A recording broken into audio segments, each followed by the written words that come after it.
Yeah, let's go ahead and make our way back to our seats. We'll get started up. We're going to be talking about employees, how to find them, how to know if they're a good fit for you, how to train them, what to do with them when they don't do the job you want them to do. I'm going to be giving you guys a handful of systems. We also have some notes that Sean's going to be popping up on the screens here as we're walking through to help you as you are taking some of your notes. All right. And once again, my name is Clay Stairs, and I've had several people asking me already, okay, so how do you and Clay Clark work together? What's going on there? How does that thing work?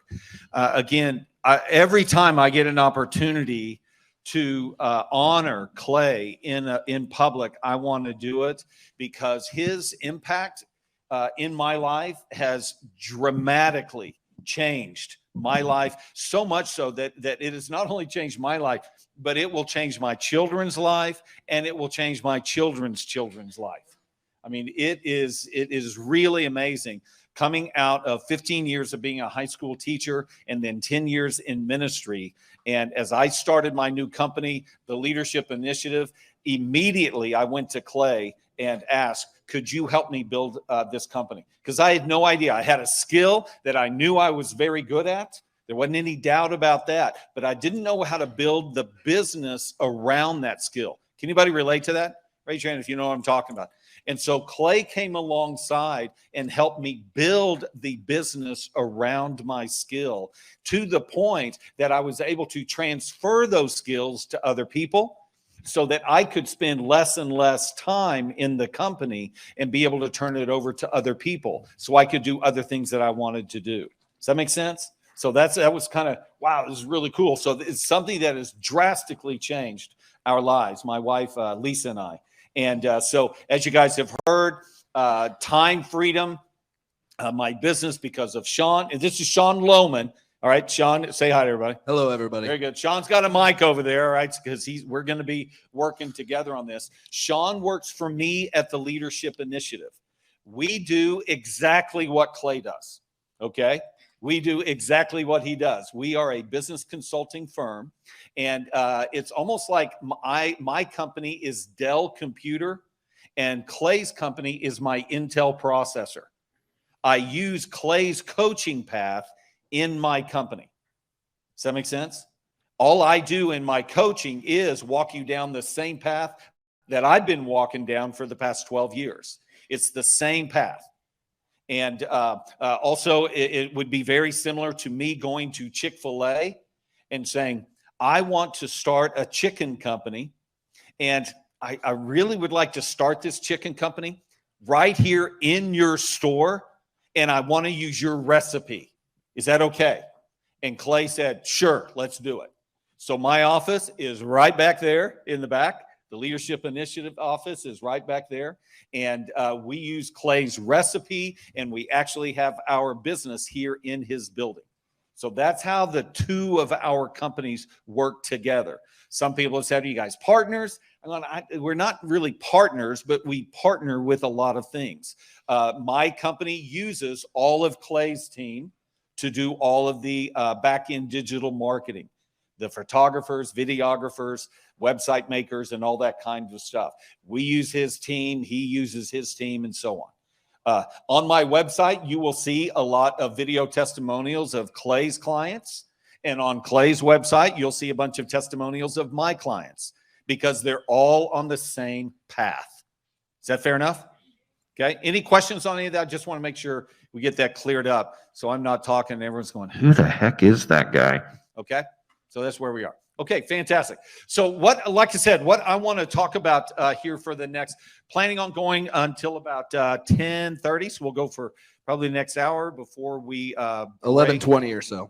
Okay, I think it's what Clay said. Oh, well, if only you had had the conversation that he and I just had before I walked up here. All right. See, that's how things are going here. Always change. But I want to talk with you guys about finding those employees. Okay, finding good employees. Now, to start out with, it can be really difficult if you are in a position right now where you have several employees And some of them, or many of them, are not good employees. Changing poor employees is very difficult. So I want to give you a system. I want to talk about a system today to help you find the right employees. How many of you guys have right now, you have at least one right employee? Aren't they nice? Aren't they so much better than how many of you guys have at least one wrong employee right now? They're hard. They're hard. And you're probably, if you're like many people, you're going, well, we'll just give them a little bit more time. They haven't been here long enough. You know, you kind of keep giving them excuses and, well, maybe it's me. Maybe I'm not doing and you just kind of question yourself. Anybody done that before? You start questioning your own leadership. Now, all of a sudden, I'm a bad leader because they're a bad. Yeah, we got to get rid of that thing. All right. So I want to give you some very practical steps, and they're not even highly difficult steps. They're simple steps that you can do to help you find the right employee for you. So let's dive into this, okay? If you have questions, please raise your hand as we're doing this, and we'll talk about it right here in the midst of this. Let's talk about it. But here we go. So step number one. What we're going to do to find the right employees that fit your company, because every company is a little bit different. Every company is going to have a little bit of different flavor. It's going to have your personality rather than that person's personality. So every company is going to have a little bit of a different flavor to it. So you are looking for employees that fit your flavor, okay? So the idea, and you've heard Clay and I talk quite a bit about the flavor in this company. Even when you walk in, you see this stuff all over the room. You get an idea pretty quickly of what the flavor is here, okay? And so step number one is, everybody say core values. Okay, that was lame. Let's say it again. Core values. That was great. You guys, this cracked me up the other day. I'm at the Capitol, okay, which is wild that I'm at the Capitol now. But I'm walking down the first floor of the Capitol, and I have this lobbyist stick her head out of the door and say, Clay, could you talk to a few people about your cash bill? Because I've got a bill right now over in Oklahoma City that deals with this CBDC here in Oklahoma, which is awesome. Right time, right place, which was really cool. So she wanted me to talk to these folks. I go, sure, no problem. I walk in, and she hands me a microphone, and next thing you know, I'm in front of about 80 grocery store owners. And I'm going, no problem. I'm a public speaker. I've been a high school teacher. I've been a minister. I've been doing speaking for so long. And next thing you know, I'm sitting there talking to all these grocery store owners as a legislator going, okay, raise your hand if you know what I'm talking about. Okay, very good. Now everybody say with me. And I'm going, should I be talking like this? I'm doing the public speaker. Should I be the legislature? So I don't know if I have figured out how to speak like a legislator yet. So I'm still doing it. Just thought it was interesting. I'm going, this could be really weird for people right now. But anyway, so core values. Here is something that we make the mistake with so often. I want to give you kind of open your eyes to. So often we are looking for the right employees when we haven't fully identified who we are yet. We haven't identified who I am, and yet I'm looking for the right fit. It's almost like, as a business owner, and I remember getting trapped in this before. I remember it's like I'm a business owner, but I'm like a 13-year-old boy looking for a girlfriend. You know, my thoughts on what a good girlfriend at 13 years old is going to be pretty limited, because I'm 13. I haven't even figured out who I am yet. And if we're not careful, we can get into later ages in our life, and I still haven't figured out who I am, but I'm trying to find that one right person. Anybody know what I'm talking about? And so for me, you know, the first round was a bad round for me. My first marriage did not go well because those decisions were made before I fully even knew who I was. So this person that I chose at that point, once I began to discover who I was, it was like, uh-oh, we're no longer a good fit. She saw it. I saw it. It wasn't good. Does that make sense? It wasn't that she was bad, although I wanted her to be bad, but it wasn't that she was bad and it wasn't that I was bad. It was just, okay, we're not a good fit. We just started too soon because we didn't really know who we are. But if we're not careful, we'll do that as business owners. We'll go out and start interviewing people when we really haven't figured out who we are. So when we're talking to folks in those interviews, we're talking to them and we're trying to use this some kind of outer body experience. I'm going to know, I'm going to, Svengali, I'm going to get in their head and know them and all that kind of stuff. And then we hire and hope. How many people have done that? You hire and you hope they work out. Okay. It's very common. It's very common. And it can be one thing if you're doing that and it's nice and it's not real urgent. But man, has anybody ever been in a time when you have got to hire someone, you got to hire them now? Anybody been there before? And you're just going, oh no, now you're hiring in a hurry. And this can be a problem. So what I want to do is give you a system here. It's 4 steps. I want to give you a system to help you hire in a hurry if you need to. And you get away from this hire and hope. All right. So the first step is core values. We have to know who we are as a company. So we're actually going to take a little bit of time. How many of you guys right now know you could tell me off the top of your head what your core values are? Raise your hand if you can do that. Right here. What's your name? Paula, what company do you have? Terra Firma Commercial Real Estate. Very good. What would be one of your core values? Work ethic. Love it. Okay. Somebody else that has it. Yes, sir. Right back here in the back. Sanctuary, impact, elevate, fun. That's 4, right? I thought it was like a hyphenated word. I didn't know what to do with that. Sanctuary, impact. What is this? This is a new term. Okay. Sanctuary, impact, elevate, and fun. Love that. Nice. 4 is really good. I think it's really good to have no more than 4, maybe 5, but no more than that when you come up with your core values. If you get more than that, nobody's going to remember them. And they're going to stumble all over them. So you want to make it really easy for people to remember. Give me, somebody else have one. Yes, right back there in the back. Integrity. Love that. What else? Family first. Have fun. Do it right. Do it once. Okay, these are all fantastic. I don't think you can have a wrong core value. It's like, ooh, that's a bad one. I don't think you can have a bad one. You just need to know what they are.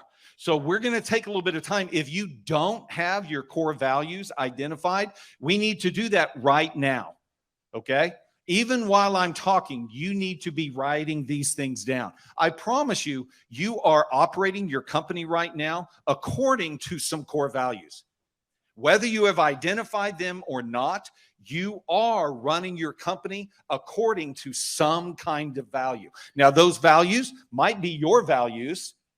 They may be somebody else's values by default. I want to encourage you, it's your company, and your company exists to serve who? Okay, let's try it again. Your company exists to serve you. So these core values in your company need to be your core values. And don't think that you're going to find somebody who is an entrepreneur, who's a self-starter, who's self-motivated and loves waking up early and working late into the night. That's you. Yeah, this is good. Sean's talking about, we had a client one time where we were working on his core values, and I was going, what are the core values that you had that you want to have in your company, in your employees? Well, Clay, I want them to be a real independent thinker. I want them to be a self-starter. I want them to be thinking about my company on the weekends. I want them to do the job as long as it takes to get it done. And I'm going, okay, stop it there, Sparky. All right, you're identifying you. You're not going to find you out there because they're out there with their own companies. So let's dial back a little bit. What are your core values? In my company, and if you want to steal these, you certainly can, because I did. It's not like you're going to come up with, here's a core value that nobody has ever had before. Okay? So use these if you want. One of ours is teamwork. I've been a coach for a ton of years, probably 40 years now. I love team. I love getting together. People think I'm weird over at the Capitol because I love it when all 101 of us are on the House floor voting on things. I love love that. I love being together doing things. So I want to hire people that love that environment. Does that make sense? Because if you don't love that environment and I hire you, now I've got to get you to love that environment. And ain't nobody got time for that. Okay. So I don't want to spend time. I want to get somebody that already fits into that core value. Another one is production. And I would encourage you to have at least one of your core values connected to production. Achieving results, getting things done. One of your core values, I would encourage you to be something about getting things done. Because if you're not careful, it'll be friendly, integrity, trustworthy, and all of those things. But there's nothing about actually getting work done, you know? So we want to have something in there about getting work done. So ours is production. Another one of ours is high energy.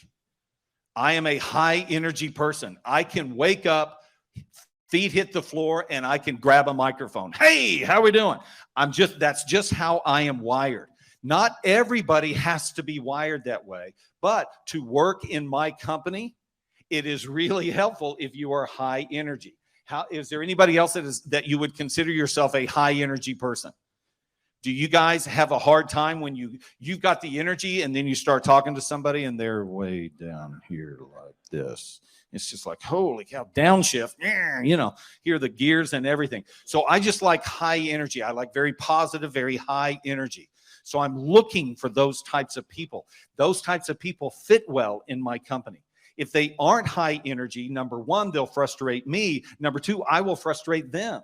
And now here again, I'm trying to change them to fit in my company, as opposed to, let me just look at a lot of people. If you're high energy, you like working on teams, and you are not afraid of producing results, you just might be a good fit. Come on, let's run together for a while. Does that make sense? Okay. And then my final fourth one is personal development. Okay. I am huge on personal development. And how many of you guys know anybody that you hire at some point, they're going to need to get better? You guys figure that one out? I want people that come into my company that enjoy personal development. They want to get better at something. Because when they come to my company, I know probably day one or day two, I'm going to be having the conversation, you need to get better. And I don't want them to get pissed off. You know, when I started running my family's ministry, it's a summer camp for kids. We hired college-age kids to be counselors.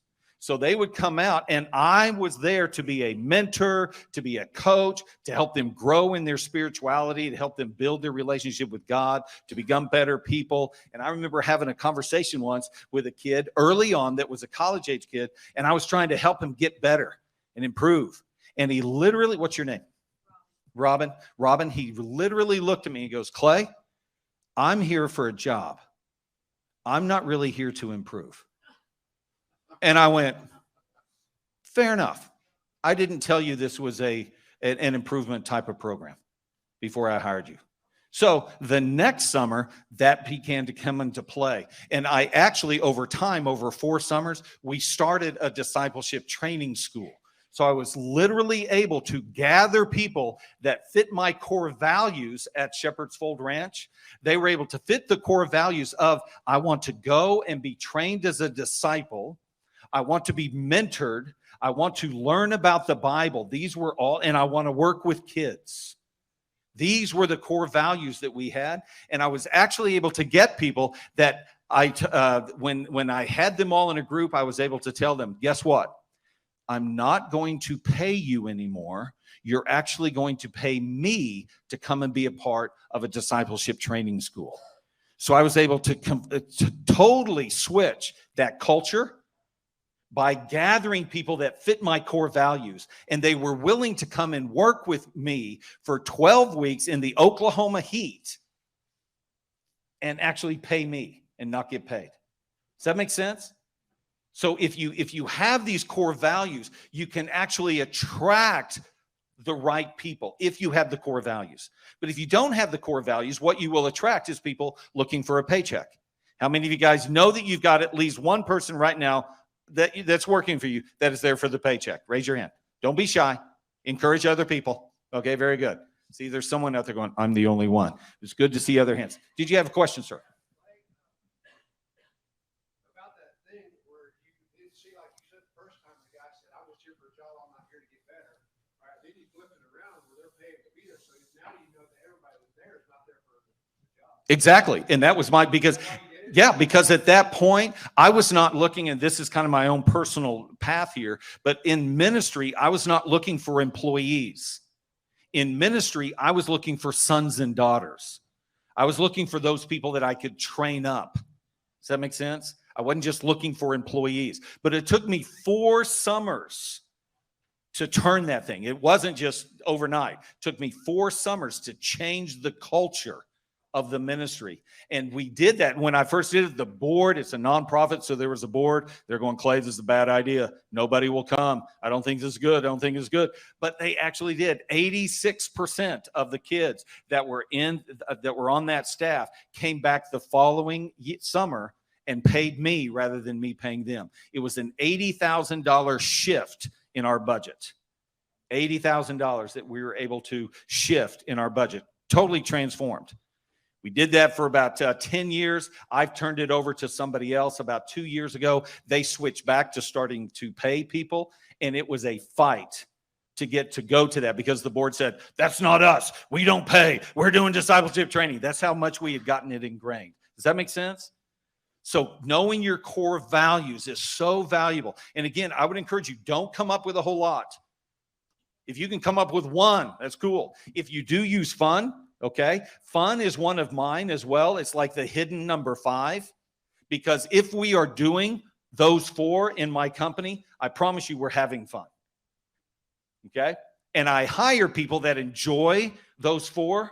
So when they are doing it, they are having fun. But if you have fun, particularly as one of yours, that's just fine. You probably just want to make sure you identify what fun is. Because I promise you, they'll come in and go, I like to have fun. Fun's cool. But fun to them may be something very different than what you're thinking. Does that make sense? Okay? So any question on core value? Number 1 is, what's the step? It starts with a C. Everybody say C. And what is it? Core value. That's number 1. If you're looking for the right person, the right fit for you, first of all, you've got to be able to have a puzzle. You got to know what your puzzle looks like, who you are. So when you bring that piece in, you know where they fit, and they will know where they fit. Is that fair enough? Okay, let's go to step number 2 if there aren't any questions. Sean, do you have anything else on core values? Any other stories? When I'm first working with clients on this, I like to tell them to think about the best employee they have ever had or the best employee they've ever worked alongside in order to get a picture in their head of that person and start coming up with words to describe that person. Yeah. If you're coming up empty and you're not getting any ideas there, that usually loosens it up and you can come up with some good stuff. But the important thing about these 2 that I think Clay will get into a little bit more is remember that these are tools you can actually use in your business. They are management tools that make it a whole lot easier to help you develop people and let them know what you expect out of them right there in the day-to-day.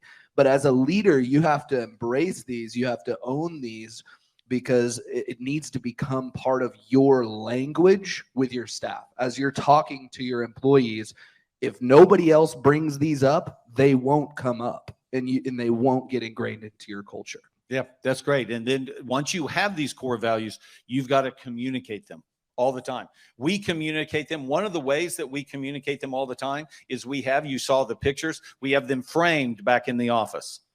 So everybody sees all the time, these are our core values. If I ever have an employee that is not producing the way they should, all I have to do now is just come over to the poster and point at the poster. There's a core value right here. I don't have to sit down, have a meeting. I just got to point at the poster. Does that make sense? I've even used this now over at the Capitol. I have in my office a big poster of my core values. And I had a couple guys come in my office the other day, want to talk about railroads and how important the railroads are and everything. I literally turned and looked at my poster and looked back at them. Do you see railroads on that? Nope. I am not your guy. You know, because there can only be so many things that I bring change about and that I'm focused on. I can't do everything, and railroads ain't one of them. You know, I just don't have that passion there. So this is a great way to help you stay focused as well, is having that poster up on the wall. Write it on your whiteboard. Write it. You can see Clay, just freaking write it on the walls. Okay. So everybody knows these are our core values. This is who we are. I'm a big fan of talking about it in every single one of your meetings, bringing it up, making sure that everybody is hearing out of your mouth what your core values are. Fair enough? Is anybody having a hard time with core values right now? Because at this point, I would hope that everybody right now has at least 1, 2, 3, or 4 core values that you've written down for your company, with the idea of, I need to go back home in my company and even just on a piece of paper, slap it up on the wall to start that process and begin to teach others. And if you have employees back at home in your company, and all of a sudden you roll in after a conference and go, hey, everybody, I got new core values. You got to give them time to line up. You can't just go back home and say, there's a new sheriff in town. I'm now going to evaluate you all on these core values. And they're going, whoa, I did not know that this was part of the deal. So give them time. Are you okay with that? All right. Step number 2 starts with an L. Everybody say L. Okay. L stands for look at a lot. Okay. You guys, there are good employees out there, but they're few and far between. And I don't know, I'm going to go ahead and toss this out. I don't know if it's in today's world. I think there's always very possibly been a small group of people that have been really good employees. Okay. I know back in the day when I first started working, I was a punk. I mean, I was just a big punk. And so I've learned a lot about what punks look like. But the idea here is that we have to look at a lot. Sean, when we were doing a lot of hiring and everything in our company, what were some of our numbers? Do you remember some of those? Yeah, I put some on here. Great. Over a period of 14 months, we had 748 resumes come in. 241 of those people, because we sent them all an invitation, 241 of them said, yeah, we'll be there. 98 of them actually showed up. Okay, catch this. We're going to be talking about our interview system here in just a second. But 241 people said, well, we got 748 people saying, I'd like a paycheck. And of those, we invited them to an interview to come and talk to us. 241 of them said, I will be there. I am so there. I'm in. Save me a chair. And then, Sean, how many people actually showed up? 98. 98 people actually showed up. We literally would talk to people that would call us. They would say, I'm on my way. I'm in the car. I'm there. And they never showed up. And it's like, okay, that's cool. And then, Sean, how many did we actually hire out of that? Well, we hired 3 people. Okay. Yeah. So we started at 748 people saying they want to work. They want a paycheck. And we actually hired 3. So that was our numbers over a 14-month period. Keep in mind, though, we were hiring for a consultant position. For most of my clients' businesses, their numbers are not that steep. But just in general, Clay Clark has said about 5% of people are what you would call an A player. And then you've got about 10% of people that are C players, and then the rest are going to be right there in the middle as a B player. And if you're looking to really grow your company, you're going to need A players. But if your company is already established, you might just need a B player to come in and fill a spot. So, yeah, if you're looking to expand your company, you're going to have at least one strong A player. And right now, the hope is that's you. Okay, the hope is that's you. But you may need one other A player to help you grow. But if you are doing well and you're looking for more organization and structure in your company, you may just need 1 or 2 good, solid B players. People who show up, do their job, type of thing. Okay?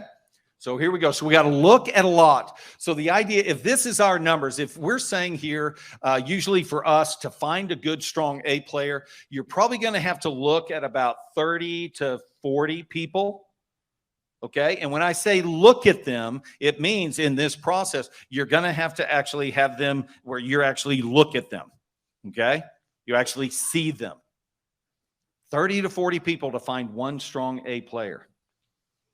If you're looking for a good B player, maybe around 20 to 30 people is what we found. You need to look at them. It doesn't mean you need to hire them. You just need to look at them. So we need to have a system in place that allows you to look at a lot. Okay? Look at a lot. How many of you guys have ever been in this spot before where you need to hire, so you've sent out now hiring type of thing, job post or whatever. You've sent this out and you've gotten like 25 resumes turned in, maybe even more than that. And then that night you're at the kitchen table or you're in bed or someplace and you're reading through the resumes. Who's done this before? Who's that? Only one. Come on. Who's done this before? There we go. All right. And we're reading. And once again, we're trying to use this out-of-body experience. We're trying to pull from heaven above. You know, we're burning some incense. We got a chicken hanging over here. What's the right fit? Is this good? Oh, this person misspelled a word. Well, that never work in my company, type of thing. What does the resume look like? We're just using all kinds of things to figure out. Okay. And what did we learn yesterday about the percentage of people that lie on resumes? Anybody remember like 85% of people lie on resumes? That's why I don't look at resumes. Okay. We don't look at resumes because 85% of people lie on resumes. What I want to do is I want to get people face to face. That's somebody should write that down. That's powerful. Okay. I just want to look at someone. How many of you guys know out of the abundance of the heart, the mouth speaks? So I just want to get somebody talking, and you'll know pretty quickly whether or not they could be a good fit in your company, especially when you start talking to them about your core values. That's the beautiful thing about this. When you get to the personal interview, when you're talking to somebody face to face and asking them the classic questions, just ask them questions about your core values. I'll ask somebody about teamwork. You ever been on a team? Ever been on a successful team? Oh, yeah, I love teamwork. Tell me a little bit about your experience on a team. Oh, man, it's just awesome. Being on a team is just neat, because you're there and you're on a team, and it's just the team. I just really love, but the main thing is just being on the team. And you're looking at them, you go, you have no idea what I'm talking about. So again, you want to ask them, you want to get them talking about your core values, as opposed to if they say, oh man, yeah, team, I love being on a successful team. Man, I love setting goals and meeting those goals. I loved having that coach that was there to help us moving in the same direction, to hold us accountable. I loved achieving and winning and getting toward that goal, and what the camaraderie, and you're going, this is awesome. They get it. Does that make sense? Because if they don't get it, if you hire them, now you've got to teach them all that. And that can be hard to teach them a value. Is that fair enough? So you just get them talking about your core values. So let's see here. So we're looking at a lot. So what we do to help you look at a lot is we have a system called the group interview. Anybody ever heard of the group interview? How many companies right now in here use a group interview? How's that working for you, Team Oregon back here? Team Cupcake?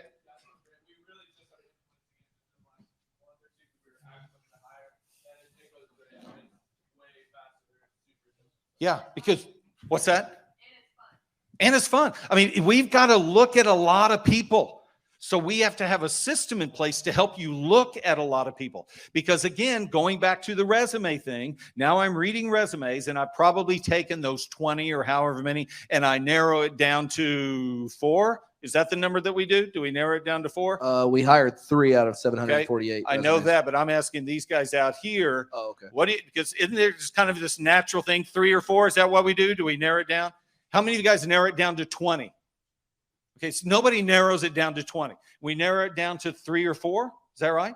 To actually ask them to come in and do interviews. That's what I'm talking about. Does that sound about right? 3 or 4 people. And so now, out of my busy schedule, what I do is I block out time, whatever the time is going to be that you have decided. I block that time out where I can't do the stuff I really need to do because I'm going to spend time with these people doing interviews. And the very first person doesn't show up. Anybody been there? And you're just going, or they show up late, you know? And because it's just like you and them, you feel like, well, I guess, okay, we'll go ahead and do this thing, even though they're late. Well, let's just get rid of that. Group interviews, if somebody doesn't show up, it just doesn't matter. If someone shows up, okay, doesn't matter. If nobody shows up, it doesn't matter. I go home early. You know, I always try to do our group interviews right at the end of my workday. So if nobody showed up, no problem. I'm out of here. We did them at 5 o'clock, and it was like at 5:01, peace, I'm out. I'm not waiting around. They should have been here at 4:45 type of thing for 5 o'clock. Does that make sense? And so if nobody shows up, which will happen from time to time, even though they have told you, I'm so there, this is the job, it's a dream job. It's a job I've been looking for. I had a prophetic word over me. I had a dream. I had the other day, someone came and said, you're going to work here. I'm so excited. I'm going to be there. And they never show. You know, something happened, whatever. I don't know. But they don't show. It doesn't matter. When you're doing the group interview, those things don't matter. And now you've got 2, 3, 5, 10 people in a room all at one time, and you can look in their eyes and get them talking about your core values. And for the most part, that's the conversation. Let me tell you a little bit about my company. Here's our 4 core values. How many of you guys can connect with those core values? Cool. What's your name? Get their name. Tell me a little bit about when I say that, what does that mean to you? And they'll start talking. And the thing is does their talking match what you are thinking? If it does, they might be a good fit. Is this making sense? So number 1, started with a C. What's our first step? Do you see how important it is? If you don't know what your core values are, but you're looking for a good fit, how difficult that can be. What's the second one? Starts with an L? You got to look at a lot. And what is the system that we use to look at a lot? It's called the group interview. Okay? It's called the group interview, where you're inviting everybody to the same place. Any questions on group interviews? See, there should be a bunch here. Yes. Do people know they're going to a group interview? I don't know. Depends on if you tell them or not. Yeah, I don't know. I don't really care. If you want to tell them they're coming to a group interview, fine, go ahead. If you don't want to tell them, that's fine too. Personally, for me, because I kind of like the competition, if I hear it's a group interview, sweet. I'm going to kill it. Other people, they hear it's a group interview, terrified, because they don't want the competition. So it's totally up to you. But just the fact that it's a group interview, you will have some people that will come in and find out that it's a group interview and leave. That's a filter for you. That's a good thing for you. People that don't show up, that's awesome. That's a filter for you. Is that making sense? Is that helpful? What else do we have on the group interviews? Should be a bunch here. Yes, Polly.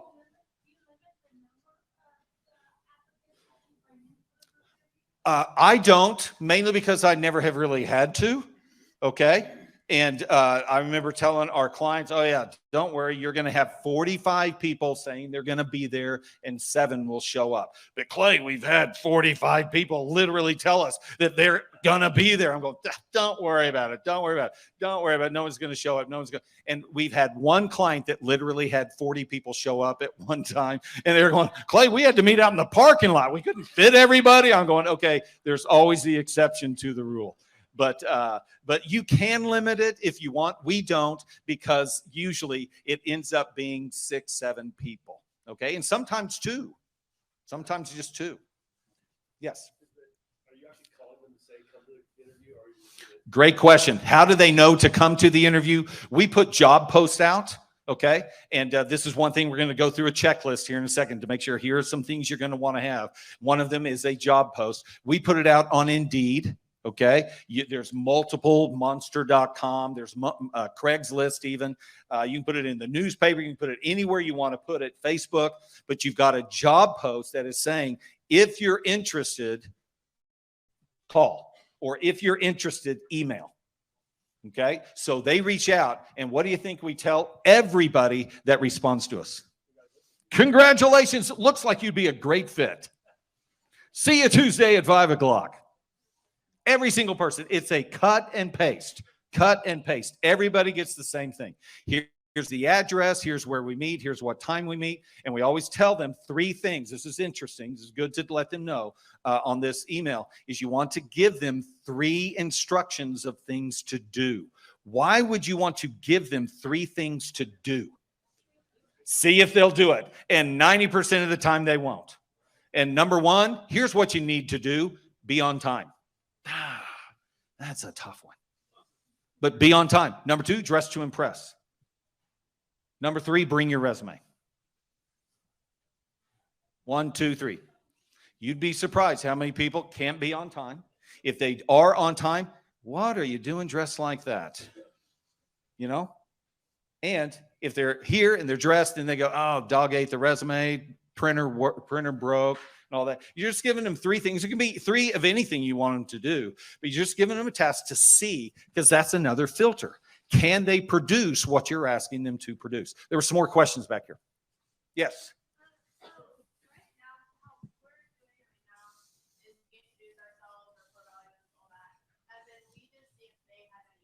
Love that. If you want, again, Clay's move, okay? Clay's move that I don't think is repeatable with normal humans, all right? But you can do this. Clay just brings them in, and he looks in their eyes, and he reads their soul, and then he decides that they're a good fit.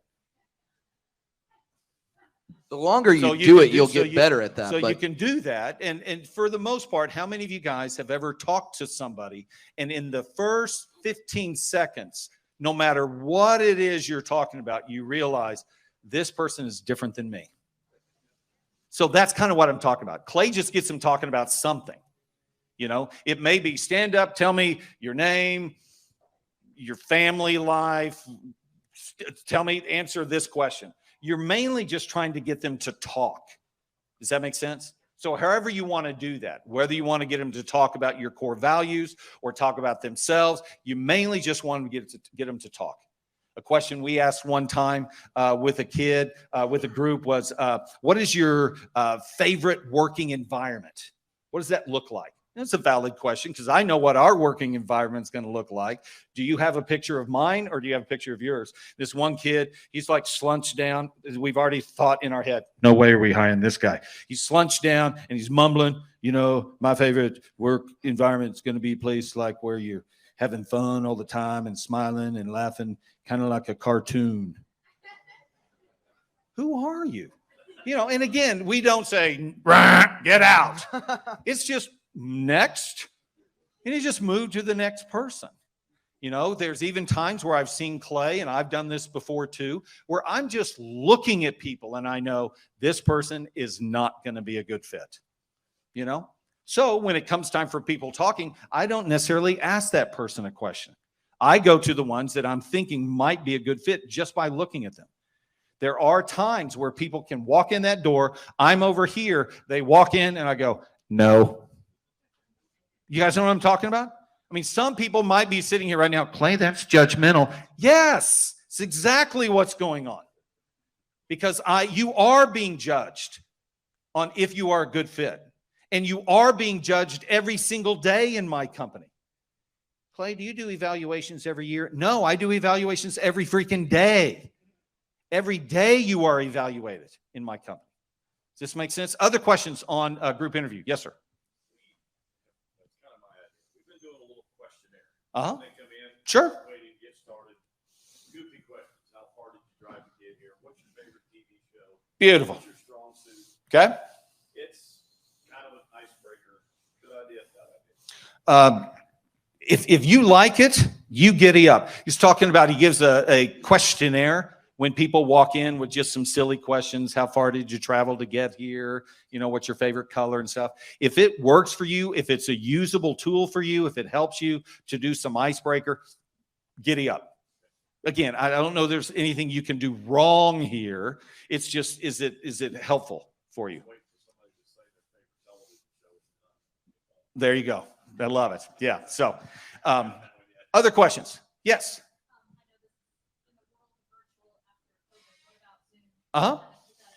No, we had that. I had that question earlier, Clay. What about this world after Zoom? And how many of you guys actually hire people from out of your city?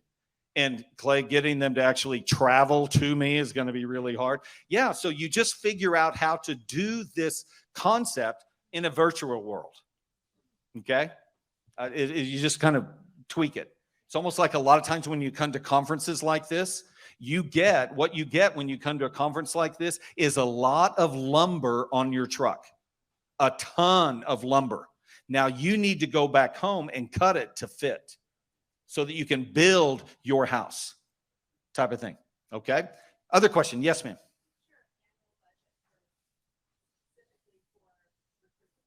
Annual budget specifically for recruiting. I think we spend, Sean, wasn't it, was it a little over $100 we were spending each month with Indeed? Well, yeah, between $150 and $300 is what we spent, but it depends on how many people you're trying to get show up, how many positions you're trying to fill, how many job ads you've got out there. You spend what you need to spend to get people. Yeah, so we would advertise on Indeed. Indeed charge, well, and this is, we're going to get to this when in the next step. See, look at you. You're pushing me to the next step. And I appreciate that. I really appreciate that. But we are doing these every single week. Okay. So we just set it in our budget. We're going to spend this much. And it's just part of our fixed expenses every single month. Okay. Does that make sense? And so it just depends on where you want to advertise and what they charge. But as far as we're not buying food for everybody when they come to the interviews. That's our expense right there. Okay. Anything else on the group interview? Great questions here. Anything else? Fantastic. Okay. So Clay, you had a question over there. Thank you. I'm blinded by the light. How do I bring introverts out? I ask them questions. Yeah. I just ask them questions. And again, if somebody is an introvert, it doesn't mean that they are a bad person, you know? But if they are an introvert to the point that they can't look at me and can't talk, you know, then that's going to be a problem in my company. So it doesn't mean that they're a bad person at any means. It just means they just may not be a good fit in my company. Because I'm looking for someone that can at least look me in the eye, smile, and do those classic things. Is that fair enough? Now, Okay. Stairs, for sake of time, 7-minute warning. Yeah. Okay, you Got it. Yeah. 7-minute warning. Okay. So next of all, step number 3 starts with an A. Everybody say A. Okay. So A stands for alignment. Alignment. So in this group interview, the conversation, we've already talked about this a little bit, but the conversation is all about listening, you listening to them talk, and you are looking for alignment in the language. Again, out of the abundance of the heart, the mouth speaks. So you can literally, with this principle, you can literally get into somebody's heart, run around, find out what's in there, and get out, and they never knew you were there. How many of you guys have had this happen before where either you're interviewing someone or you're just talking to someone and they are unloading a lot of stuff, telling you a whole, anybody know, raise your hand if you know what I'm talking about. And at some point you want to go, you might want to be quiet because you think this is really going good, but it's not. So what you're doing is you're discovering, and they don't even know it when they're talking. That's what's happening right there. You just have that discerner on and you're hearing them talk. So we're looking for alignment here. Alignment. Everybody say alignment.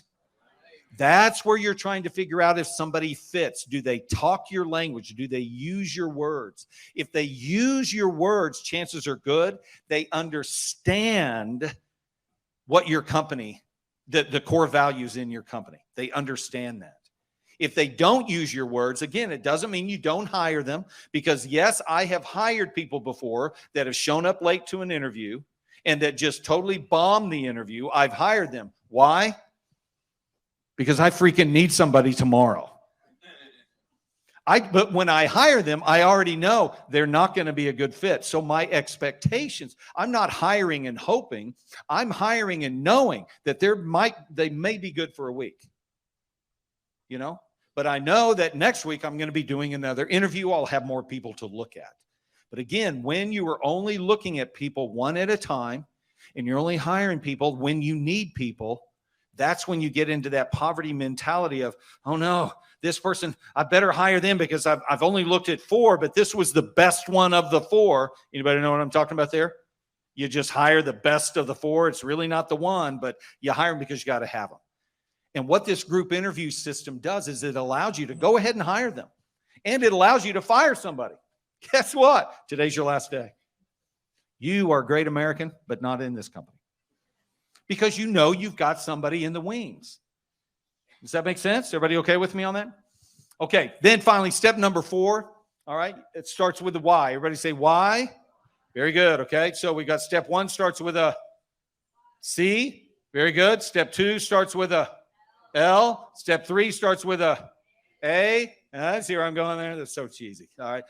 And so I had to really reach for the Y on this. Even had to go to another language. All right. I'm Irish. My forefathers are from Ireland. So I went with a word that's from the Gaelic. It's called yeo. Everybody say yeo.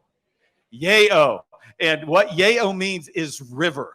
And what I mean by that is you need to create this system that is going every single week. Create the river of life that allows you to flush out the Dead Sea every single week. So when you were asking, how often do you do this? However, we are doing it every single week. Now, some people may say, Clay, we want to do it once a month. I'm not going to fight you on that. We say every single week, so you always have that river coming. I promise you, the employees that you have right now, when they see how quickly they can be replaced, it's a motivator. It's a motivator. When they see new people coming in every week, and don't think that they don't look at those folks and realize, ooh, that person's pretty sharp. They recognize it too. And so it can incentivize them to do a good job as opposed to, this person, they can't do this company without me. I've been in that place a few times. And it's a real hard place to be. A couple follow-up questions on the yayo. Here we go. Question 1. What is a gay lick? What a gay lick. A gay lick. I'm not sure what that is. Just reading questions off the board here. But gay lick. The forefathers. Gay lick, as everybody in the room knows, is Irish. Okay. A lot of people wanted to know. So those are the 4 steps to help you find and bring them into the company. I do want to finish with a quick checklist for you guys, okay? A quick checklist that you'll want to write down as you begin to prepare your system to help you find and retain good employees that fit in your company, okay? This is our checklist right here. It all begins with your core values. Do we have that list of core values? And are they identified? Number 2, you want to make sure you have an accountability chart. If you want to, Sean, type on there by accountability chart. Type in there Gino Wickman Traction. It's a great little video. Accountability chart is kind of like an organizational chart. But we found really quickly that when I would ask different business owners, draw your organizational chart for me. If they had 4 people in the company, how many boxes were on their organizational chart? If they had 4 people in the company, how many boxes would be on the org chart? Okay? It'd usually be 4. Them, and then each box would have a person's name in it. Does that make sense? And I get that. Unfortunately, what happens with that picture is the box that has Julie's name in it, because I keep giving her assignments, that box gets bigger and bigger and bigger and bigger and bigger. And then all of a sudden Julie leaves because she's still getting the same pay. And then I have to hire 3 people to take her place. So the accountability chart allows you to actually break your company into the different responsibilities that are going on. And I would think that just off the top of the bat, even if you are a single person in your company, you probably have around 20 boxes on your accountability chart. That's why you feel like I'm wearing a lot of hats. Yes, we need a box for every hat. And so when somebody comes in, now you know where you're going to place them in the company. They can see where they fit, and you know where they fit. Again, going back to being a coach, When I was looking at filling a team, whether it be a track team or a basketball or football team, I needed a quarterback. I needed a lineman. I needed a linebacker. I needed a left tackle. I needed a wide receiver. Does that make sense? So what are those positions in your company that you need? And next of all, number 3 is having a pre-written job post. So it's just cut and paste. A lot of times people will say, well, Clay, what if we're hiring for different positions? I get that, and you can do that if you want. For us, the way we look at it is we are looking for people that fit into our company. We're looking for people that fit. So our job post is the same every single time, and when they come, we tell them these are the positions that we're looking for. But the main thing we want to draw them in is, do you want to work in a place like this? They're not drawn by the job as much as they are drawn by the culture. Does that make sense? It can be a filter for you. Now, if you want to have different job posts, that's totally fine. It's totally up to you. Next of all, we've got our group interview system. We have 4 steps in our group interview. We start with that group interview that we talked about. Everybody's coming in. And if we like them in that group interview, we invite them to do a shadow. Come and spend some time with us. And the shadow, it could be the very next day if you want it to be. It doesn't have to be the next week. It can be the very next day. Come and spend 2, 3, 4 hours with me and just follow me around. The next step, if they've shadowed you and you kind of like it, they're able to keep up with you. They're able to follow. They're not sitting there yawning, which happens. They're not sitting there on their phone, which happens. They're not saying, excuse me, I need to go make some phone calls, not doing any of that weird stuff. And you like them. Now you're sitting down and doing a personal interview with them and asking them those questions. And then we do a background check as well. Okay? That's what we do. Not every one of you has to do that, but those are the 4 different steps that we have in that group interview system. And those can all take place in like 2 days. It doesn't have to take long at all. And then finally on our checklist, we've got our onboarding system. Okay? A full 30-day onboarding. What are we going to do before they show up? What are we doing day 1? We have it all scheduled out. Okay. How many of you guys have ever hired someone and now the day that they're showing up, you're going, oh no, what am I going to have them do? Anybody been there before? And you're like going, oh my gosh, I don't know. And so we already have that all set. We've got their first 30 days. Bam, here's what you're going to be doing. Okay. And then our final one there is just having how you are going to evaluate people. Are you going to do it every day? Is there going to be a paper form? Is there just going to be a verbal? Just what that system's going to be for you. So you have that system to evaluate, because as Clay and I have talked already, you've heard us talk about, chances are very good that within the first 2 or 3 days, you're going to know if this person is a fit for you. And I would definitely encourage you to have in that onboarding system a way to be able to tell within the first 2 weeks, are they a fit? And please don't fall back onto the excuse, well, they just need to be here longer. If they don't fit in that first 2 weeks, they ain't gonna fit in another 2 years. So make your decisions, and that group interview allows you to say, hey, it's been great. You're awesome. This isn't a good fit, and move them out because you know that you've got other people coming in. Okay? Stairs. That out. Where's Yes, Kendra? Clay. Where's Kendra at? Kendra? Where's the party at? Kendra here? Is Kendra here? Is Paul here? Paul here? There's Kendra. Let's get Kendra up here. And I want to personify someone who's having a lot of success. And this is Kendra, and she has a company that does eyelash extensions. It turns out I'm not her ideal and likely buyer. Turns out. Do we have a third mic? Sean's got it. Okay, I'm going to give you this mic here. Here you go. Well, you take this one. Okay. And Kendra, how long have we worked with you? Since 2019. And what do you do exactly? What do you do? What do I do? Yeah, so people can know that you're not a hologram and you actually sell things to real people. We mainly do eyelash extensions, but we just started permanent makeup. So eyelash extensions and permanent makeup. And then, Sean, can you crank your mic up just a little bit, and we just kind of eat the mic a little bit there? Yeah, you're great. Awesome. So your business, as you look at this workflow here, and you think about, because your business, how much has your business grown since we started working with you in 2019? More than double. More than double. Okay.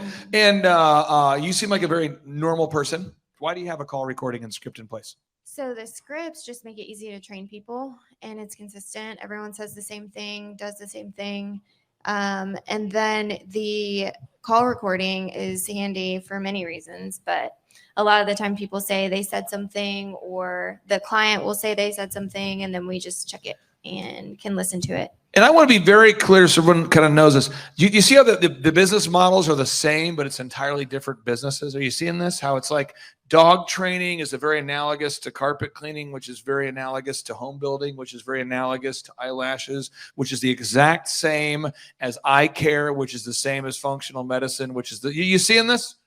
Are we seeing this? So when I see a business, they're all the same to me. The only difference is what they sell, right? So what you have to do, how many of you, just by show of hands, I'm not looking to sell you anything, I just want to get a survey. How many of you, if you had to, gun to your head, had to choose dog training, carpet cleaning, or eyelash extensions? How many of you would go with dog training if you had to? Show of hands. Okay. How many of you would go carpet cleaning? Like if I had to, okay. How many of you would say eyelash extensions?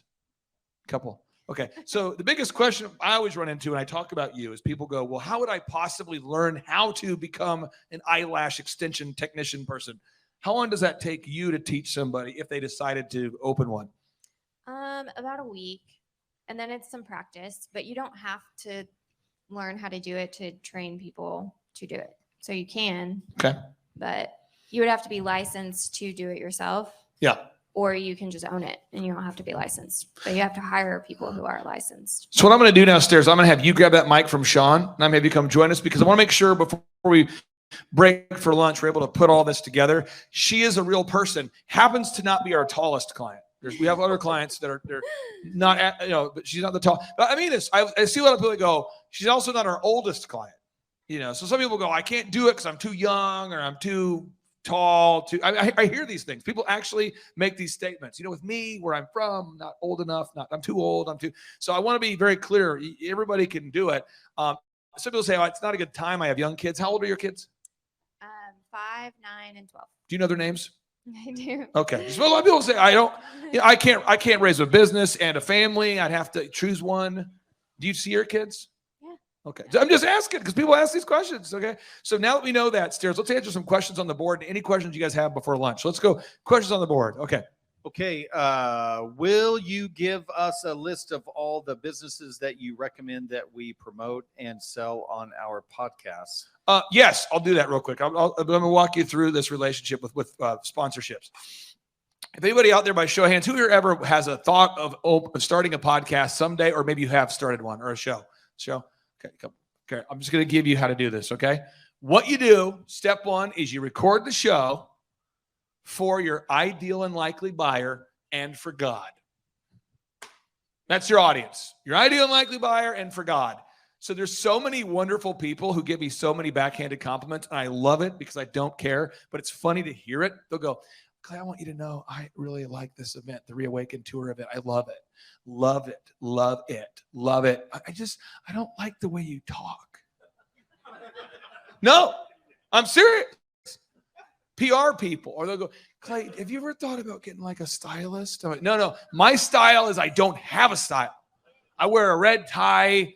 Same thing. I go every year to the store, to the suit place, wherever. And I go, I want 5 of those, 5 of those, 5 of those. I buy a new pair of socks every day. Mr. Glasses, you know that story. I wear a new pair of socks every day. Every day I wear a new pair of socks. But I just have I buy 5 pairs of glasses. 5. It's all one day. Go get the glasses, the white shirt. You don't have to think about it. But if you would get more serious, I think people would like you. Or some people are like, I like you because you're not serious. Or some people are like, you mock. We had a guy who came up to me at the conference. True story.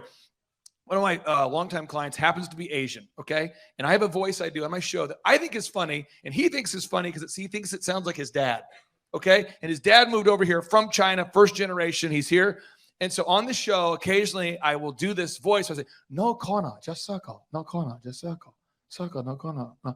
And Joe, my client, thinks it's hilarious because he thinks it sounds like his dad. And he's like, that's hilarious. Well, anyway, I was at one of our conferences and some guy comes up to me. He's like, I want you to know I've never been more offended. My family is Asian. And I'm like, okay. Meanwhile, Joe's like, that's awesome. Keep doing that voice. It's so good. It reminds me of my dad. So you can't get everybody's approval, okay? So step one, you record it for your ideal and likely buyer and God, okay? Then 2, You want to have 3 sponsors that you actually would use their product. So I'm going to bring up Vicky real quick here too. So I'm going to have you, Vicky, hop on the stairs mic real quick as well, okay? So Vicky has this product called Organic Body Essentials. Shocker, I don't use skincare products. What? You look so bad naturally? No, okay, I don't. I just don't. And my wife's always like, you need to put the SPF 400 on there. You're going outside. Get, you know, every time we go on a trip, put it on your face. Don't get burned. Like, I kind of want to get burned. I like that look, you know. But so the other day I was talking to Laura Trump, who happens to be in our circle. And I was telling Laura, I said, Laura, I think you would like Vicky's products. Because Laura's into organic stuff, and that's what she does. And you sent her some of your stuff. I did. How did it go? Excellent. She loved it from the second it got there. She loved the smell because it was earth, natural. But me introducing it probably hurt the brand. You know, I'm a dude. I'm going, Laura, I think this might be. And it's like, I don't know. You coming from you. I don't trust you on skincare, buddy. You know, because I'm not, that's not my look. It's not my thing. So I just made a brief introduction, didn't give the phone number. I just said, can we send her some samples? She immediately calls me, goes, I love it. I took it with me on my ski trip. This stuff is awesome. It's the best. I love the skincare. That's the story. That's right.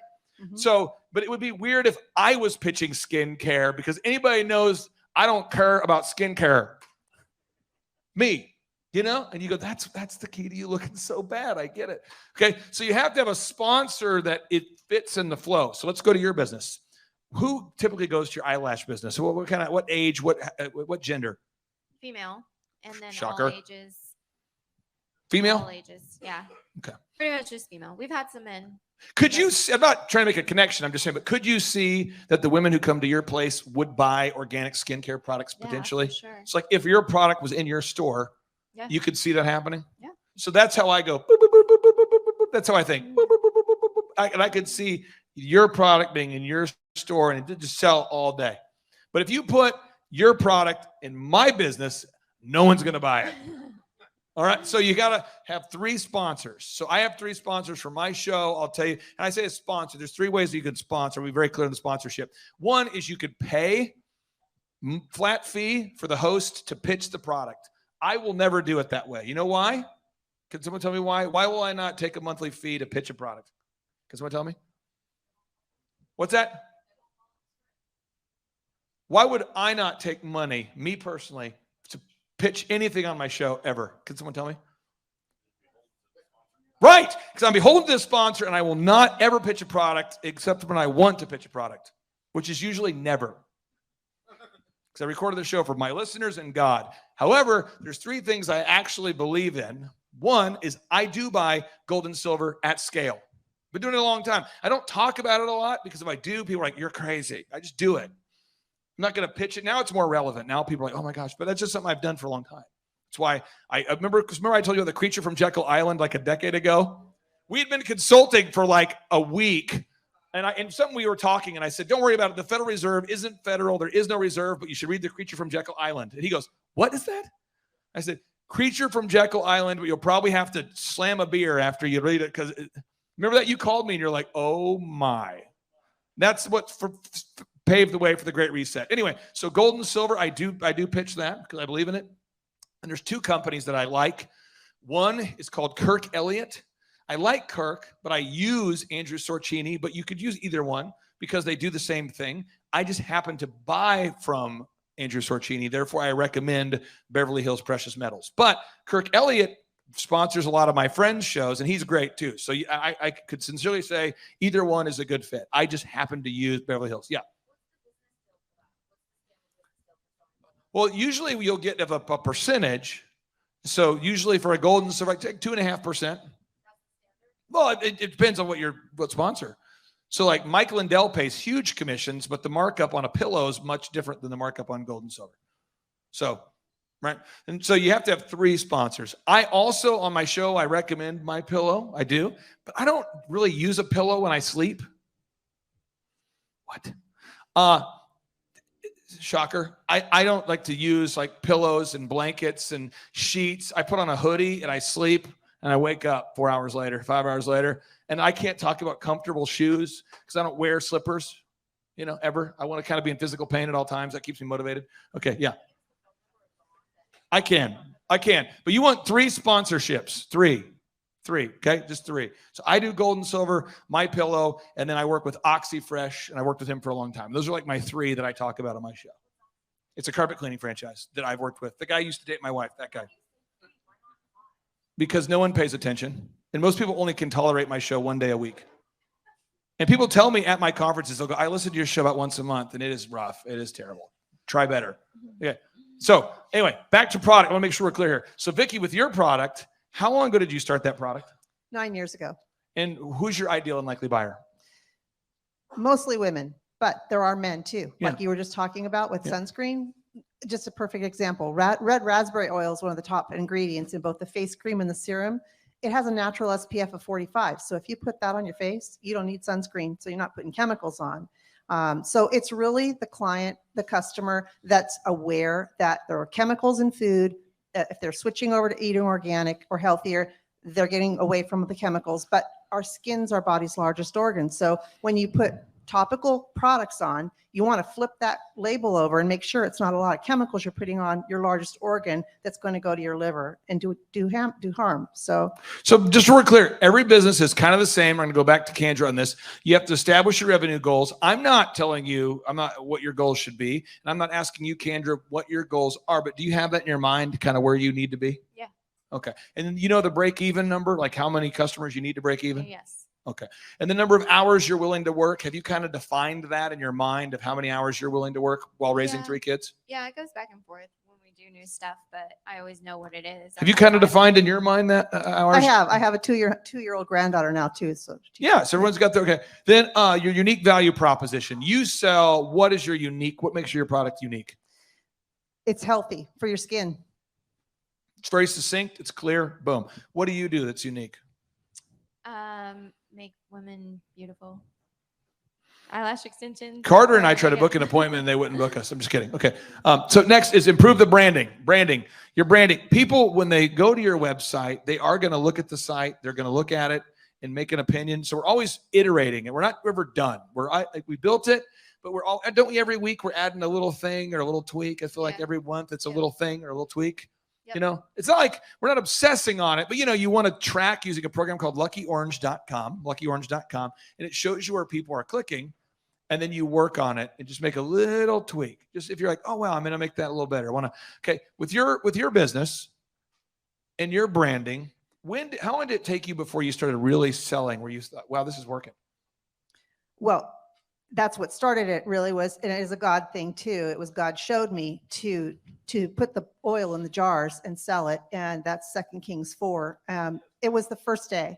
It was the first day I went. Oh, you're sick. The first day? The first day I followed. People hate you.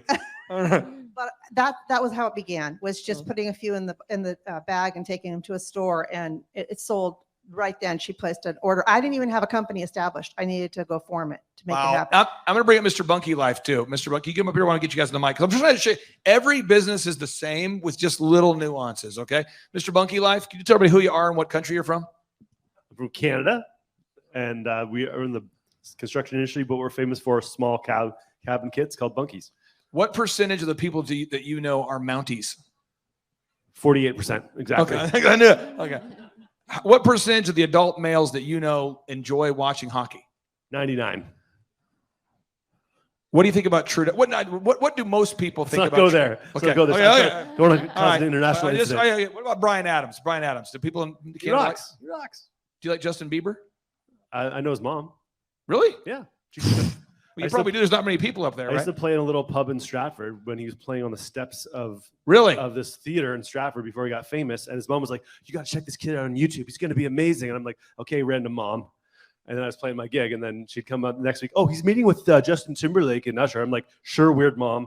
And then next thing you know, he's in Walmart. So that was my story with Justin Bieber. Sick. Yeah. Okay. So do you know your revenue goals? Yes. Okay. And you know your break-even number?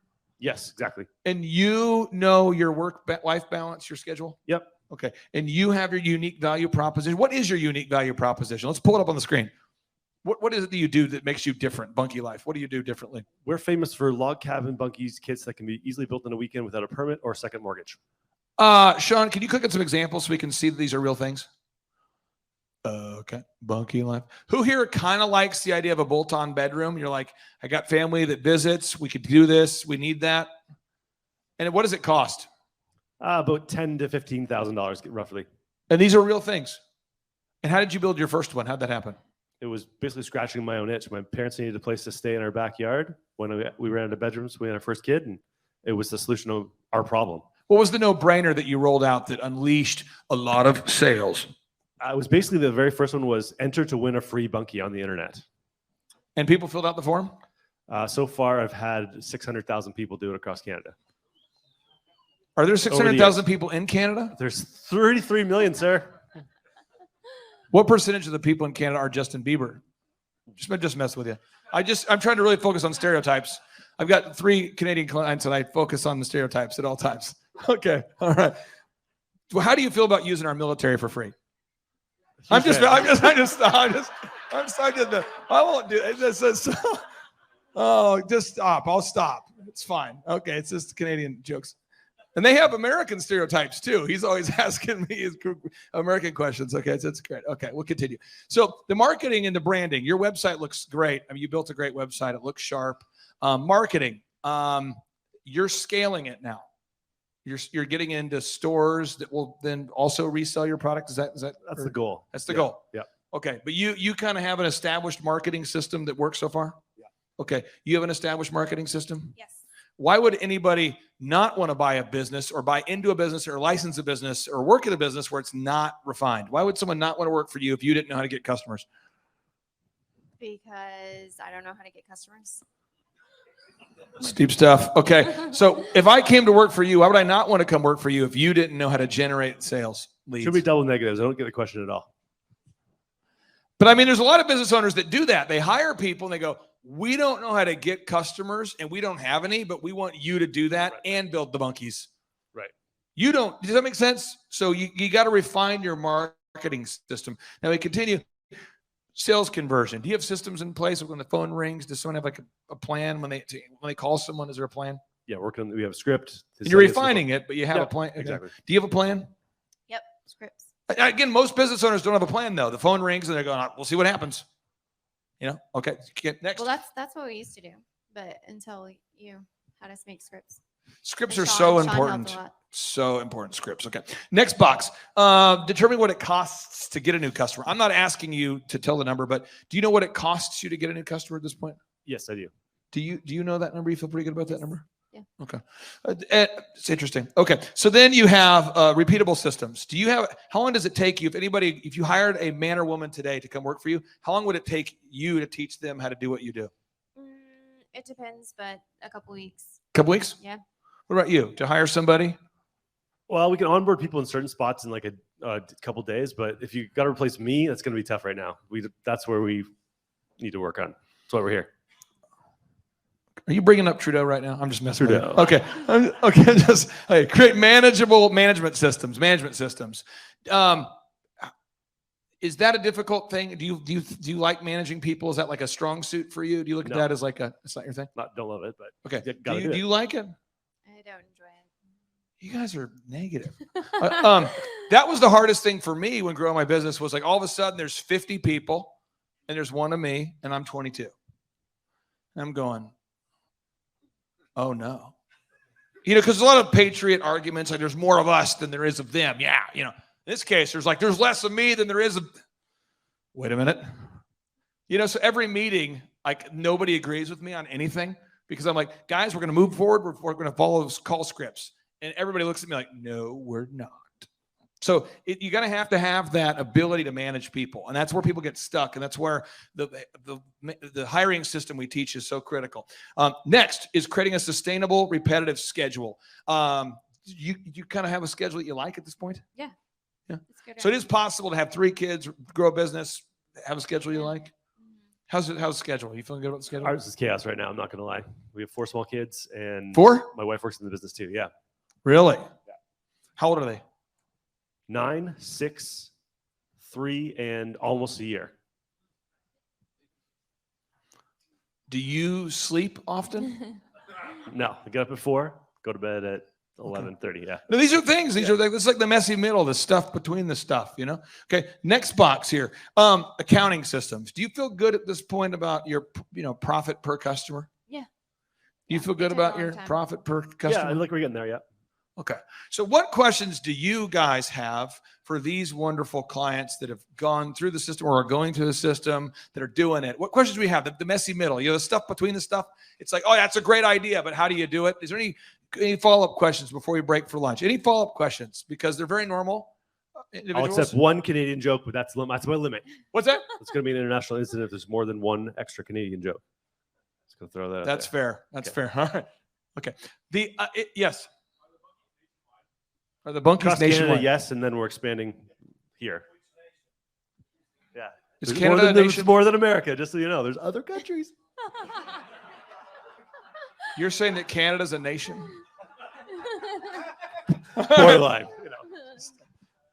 It's so good. I did a speaking event one time in Toronto, and I was talking to the guy who booked me, and I said, how can I connect with people? And he's like, we have a stereotype of you Americans as a certain way, and you have one about us. So he's like, so if you will come in and fly into this thing and just kind of blindly throw those stereotypes out, I think we'll have a lot of fun with that. And so that's what I did, and that's how I've now befriended a lot of Canadians. So you like drove up in a Cadillac with like wiping your face with the American flag and like eating a cheeseburger? Yeah. Yeah. Nailed it. That's the deal. Okay. So any other questions about implementing these systems? Yes.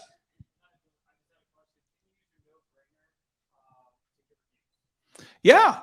And you can use your note. But the thing about reviews, this will be very clear so we get in this idea, is there's my kids are performing tomorrow night a school play at 6:30. So I have to leave at 6, I think. But it's tomorrow night. I'm going to be there. It's in my schedule, and I'm excited to see them. And I'm going because it's my kids. And I'm their dad, and I agreed to go, right? So the whole thing. So I'm going to be there. But if you were like, could you come see my kid in the play? I don't know that I'm going to go. I don't know. Stairs, would you go to see someone else's kid? No. Okay. But how many of you have been around like new parents that are excited that their kid is playing soccer and they want you to come see their kid play soccer? How many of you have seen this? Have you seen this? They're like, oh my gosh, my son just started Taekwondo and he's going to become a yellow belt on Tuesday. Do you want to go and see? And you're like, no. Have you had that happen? And then they're like, you're a jerk. I was there for you. I helped you move. And you're like, oh yeah, you did. Now I owe you a lot. I gotta probably show up at 10 things because helping someone move, that's a rough gig too, right?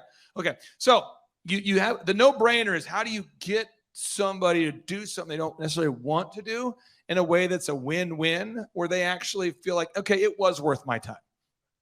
So the review thing, you have a lot of happy customers. I mean, people like you, and I'm seeing a lot of organic reviews where people they love the experience. But you have to ask for them. So there's kind of that challenge. So you just want to make sure when you ask someone for a review, it's not like a forced thing, but it needs to be an intentional thing. Am I on the same page? Are we on the same page? Is that helpful? Any other questions for Mr. Bunky Life? For Miss Eyelash Extensions? Anybody? One more question. Hiring people, firing people, accounting, sales, marketing, search engines. Any question? Yes. What do you got? Yeah. Just for the eyelash girl, you mentioned you have kids and you do see them. Are they in childcare all the time? Do they go to school? What's your schedule? So they're at school during the day.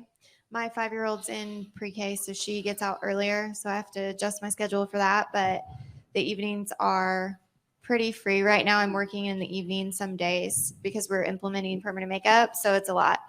But yeah, I spend a lot of time with them. I don't do anything else though. So my free time is just with them. But yeah. Mm-hmm. Just Canadian stereotype type question survey here. How many Americans do we have here? How many of Americans here believe in gun ownership? There it is. Stereotype confirmed. Okay. Hey, now during the break, we're going to go shoot off some rounds, right? All right. Amen. Talk about, amen. Guns, gold, America, Yankees. Okay. Yes, sir.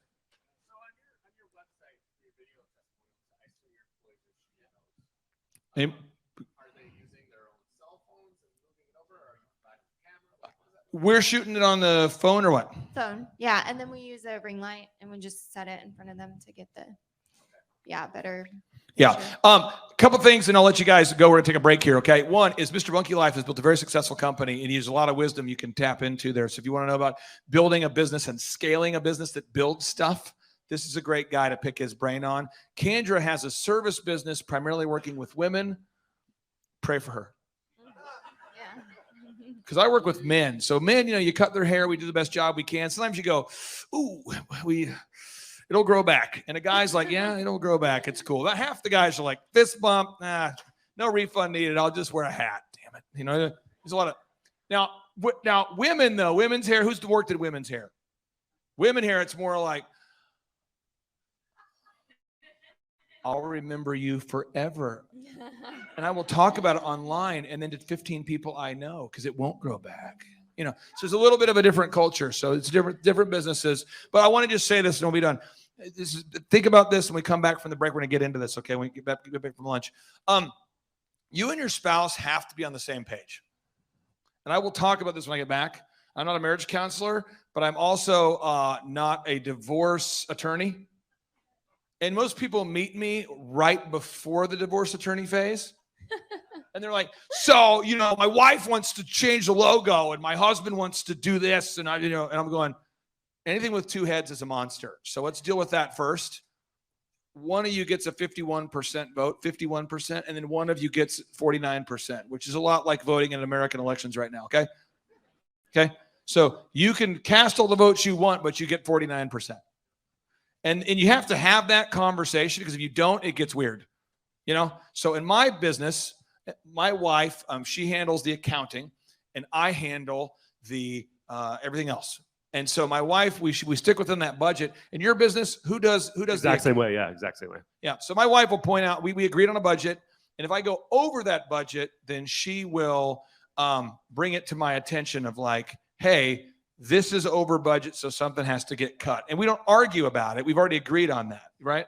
We've already had that discussion. But I see a lot of couples where they don't know who's in charge of things, and it gets weird. So when we get back, we'll talk more about that, okay? But this is Kendra, okay?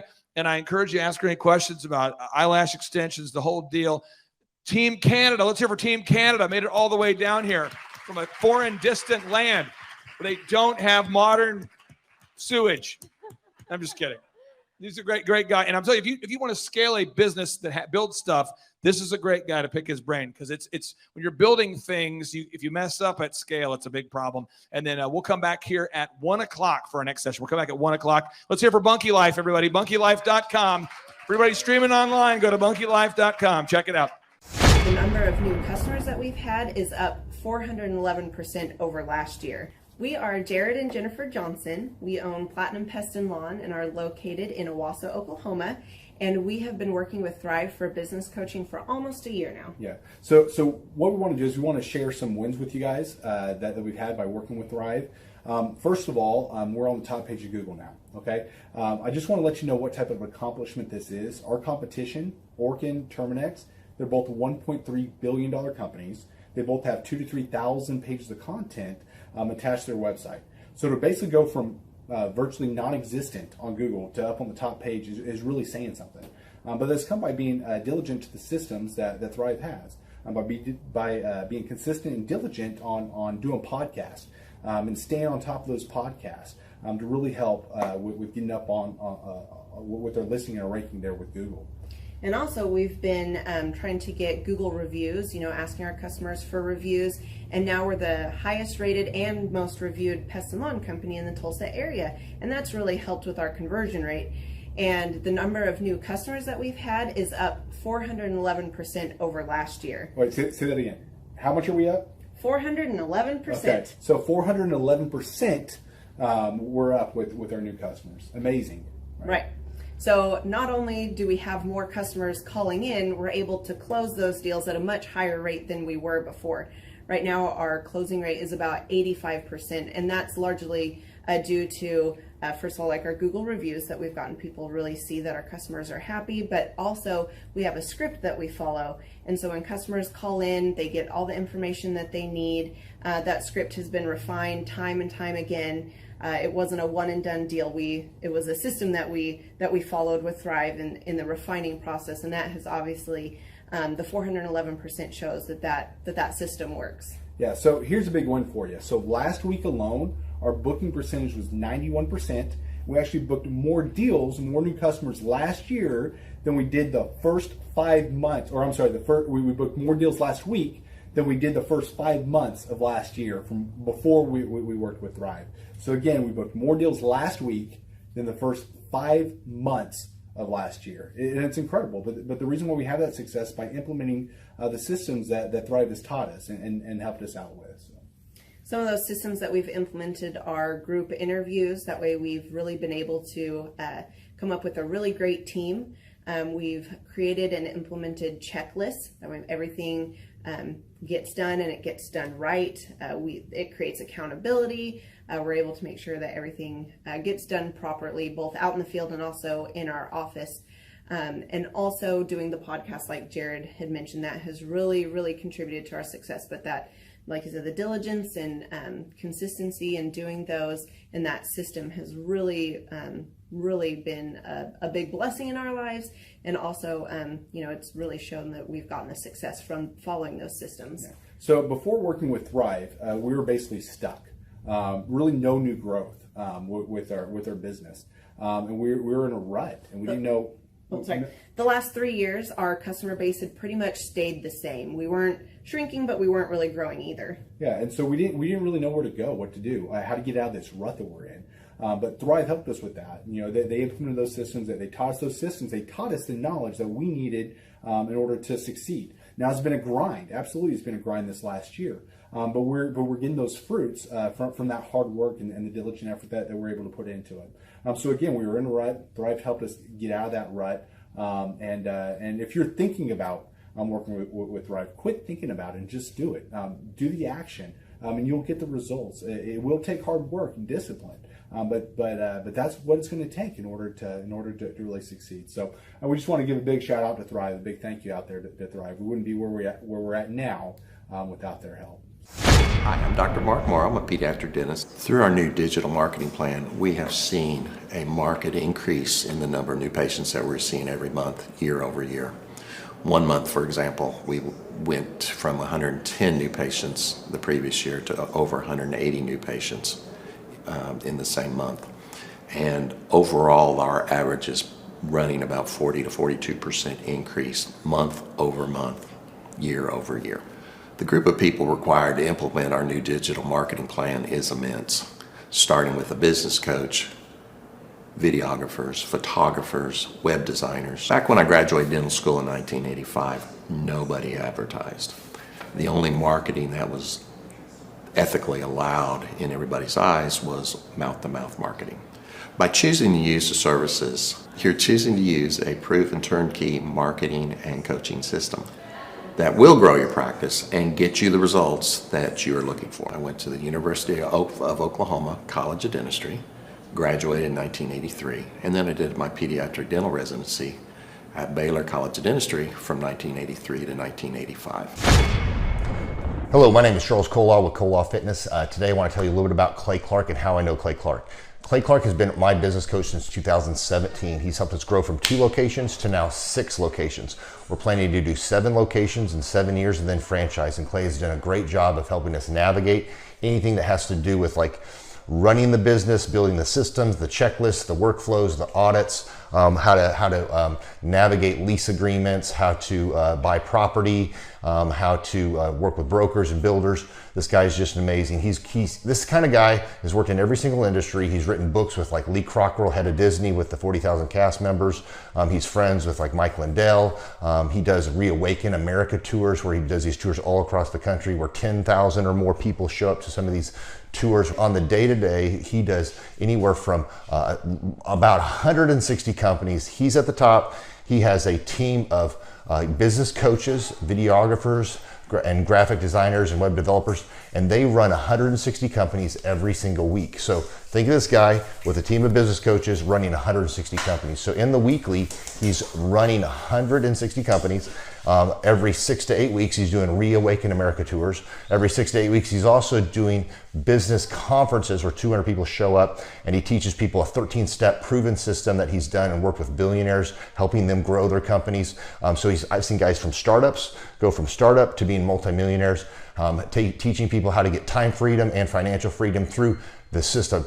Critical thinking, document creation, putting it into organizing everything in their head to building into a franchisable, scalable business. Like one of his businesses has like 500 franchises. That's just one of the companies or brands that he works with. So amazing guy. Elon Musk, kind of like smart guy. He kind of comes off sometimes as socially awkward, but he's so brilliant, and he's taught me so much. When I say that, like Clay is like, he doesn't care what people think when you're talking to him. He cares about where you're going in your life and where he can get you to go. And that's what I like him most about him. He's like a good coach. A coach isn't just making you feel good all the time. A coach is actually helping you get to the best you. And Clay has been an amazing business coach. Through the course of that, we became friends. I was really most impressed with him is when I was shadowing him one time. We went into a business deal and listened to it. I got to shadow and listen to it. And when we walked out, I knew that he could make millions on the deal. And they were super excited about working with him. And he told me, he's like, I'm not going to touch it. I'm going to turn it down, because he knew it was going to harm the common good of people in the long run. And the guy's integrity just really wowed me. It brought tears to my eyes to see that this guy, his highest desire was to do what's right. And anyways, just an amazing man. So anyways, impacted me a lot. He's helped navigate anytime I've got nervous or worried about how to run the company, or navigating competition and an economy that's like, I remember we got closed down for 3 months. He helped us navigate on how to stay open, how to get back open, how to just survive through all the COVID shutdowns, lockdowns, because our clubs were all closed for. I'm Rachel with Tip Top Canine, and we just want to give a huge thank you to Clay and Vanessa Clark. Hey guys, I'm Ryan with Tip Top Canine. Just want to say a big thank you to Thrive 15. Thank you to Make Your Life Epic. We love you guys, we appreciate you, and really just appreciate how far you've taken us. This is our old house, right? This is where we used to live a few years ago. This is our old neighborhood. See? It's nice, right? So this is my old van and our old school marketing, and this is our old team. And by team, I mean it's me and another guy. This is our new house with our new neighborhood. This is our new van with our new marketing, and this is our new team. We went from 4 to 14, and I took this beautiful photo. We worked with several different business coaches in the past, and they were all about helping Ryan sell better and just teaching sales, which is awesome, but Ryan is a really great salesman. So we didn't need that. We needed somebody to help us get everything that was in his head out into systems, into manuals and scripts, and actually build a team. So now that we have systems in place, we've gone from 1 to 10 locations in only a year. In October 2016, we grossed 13 grand for the whole month. Right now it's 2018, the month of October. It's only the 22nd. We've already grossed a little over 50 grand for the whole month, and we still have time to go. We're just thankful for you, thankful for Thrive and your mentorship, and we're really thankful that you guys have helped us to grow a business that we run now instead of the business running us. Just thank you times 1,000. The Thrive Time Show 2-day interactive business workshops are the highest and most reviewed business workshops on the planet. You can learn the proven 13-point business systems that Dr. Zellner and I have used over and over to start and grow successful companies. I mean, we get into the specific steps on what you need to do to optimize your website. We're going to teach you how to fix your conversion rate. We're going to teach you how to do a social media marketing campaign that works. How do you raise capital? How do you get a small business loan? We teach you everything you need to know here during a 2-day, 15-hour workshop. It's all here for you.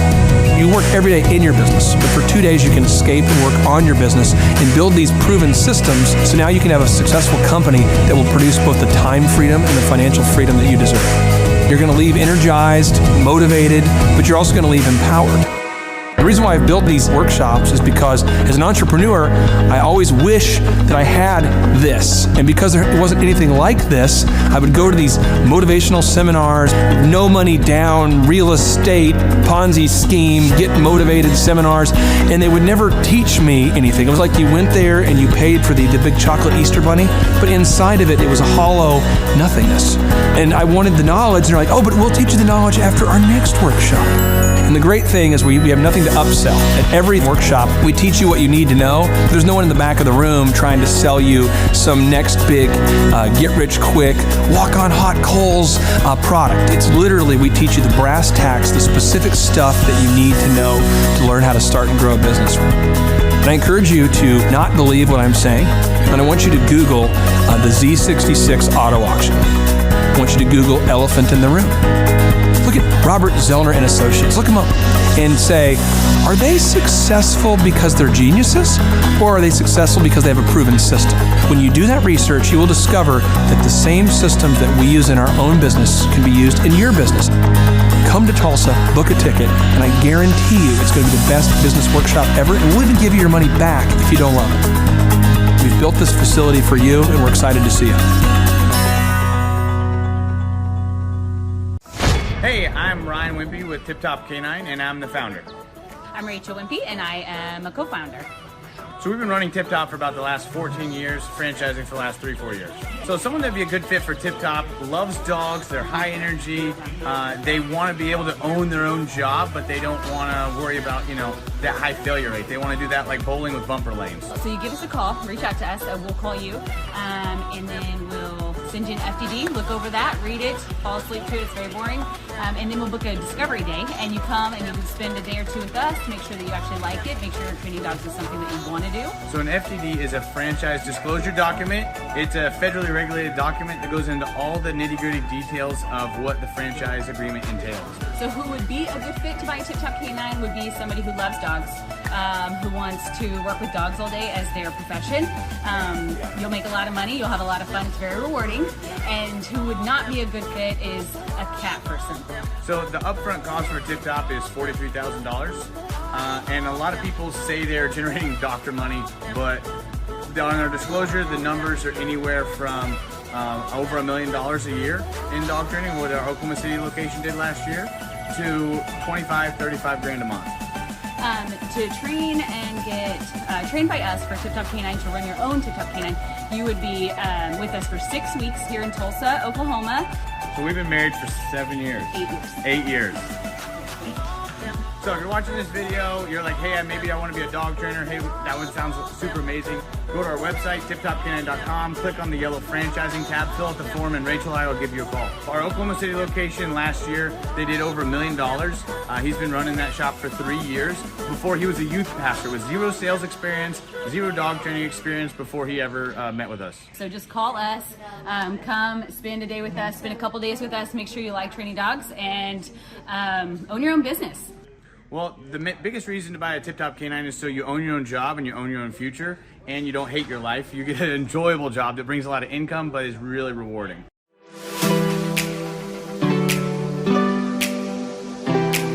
My name is Seth Flint, and I had originally heard about Tip Top Canine through my old pastors who I worked for. They trained their Great Pyrenees with Ryan and Tip Top Canine. They did a phenomenal job and became really good friends with Ryan and Rachel. I was working at a local church, and it was a great experience. I ended up leaving there and working with Ryan and Tip Top Canine. The biggest thing that I really enjoy about being self-employed is that I can create my own schedule. I have the ability to spend more time with my family, my wife and my daughter. So my very favorite thing about training dogs with Tip Top Canine is that I get to work with the people. Obviously, I love working with dogs, but it's just so rewarding to be able to train a dog that had serious issues, whether it's behavioral or whatever, and seeing a transformation, taking that dog home, and mom and dad are literally in tears because of how happy they are with the training. If somebody is interested, I'd say don't hesitate. Make sure you like dogs. Make sure that you enjoy working with people, because we're not just dog trainers. We are customer service people that help dogs, and so definitely don't hesitate. Just come in and ask questions. Ask all the questions you have.